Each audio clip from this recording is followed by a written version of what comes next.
हे YouTube family नमस्कार जय जगन्नाथ आपण मानक मो सुमित्रा ऑफिशियल कुकिंग चैनल रे स्वागत करुच्ची। तो देखंतु आज हम बैगण टमाटो पोड़ा। तो सबू जाक मु भल भाव धोई नहीं बैगण टमाटो रे टिके तेल मारी देछि भल भाव सिझिब कहीकि।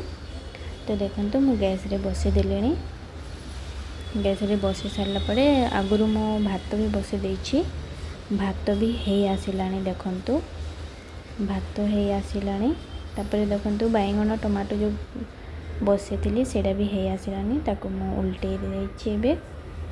तो देखंतु हे गला टमाटो बैगण। तापर आमे एथिरे बेसी किछि देइनी टमाटो बैगण को मु भल भाव रे धोई नेली।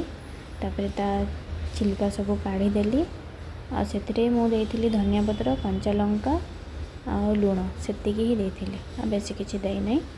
आउ आलू चकटा टिके बनेइथिली आलू चकटा टमाटो पोड़ा आ पखाड़ आ खाइला बेले पांपड़ टिके छाणीथिलु सेतिकी खाली सिंपल खाइले भल लागे सेतिपे आमे एतिकी ही बनेइथिलु। तो ये वीडियोटा आपण मानकु केमिति लागिला जदि भल लागिछि ताले वीडियो को लाइक शेयर सब्सक्राइब करबा भूलिबेनी। रहली नमस्कार।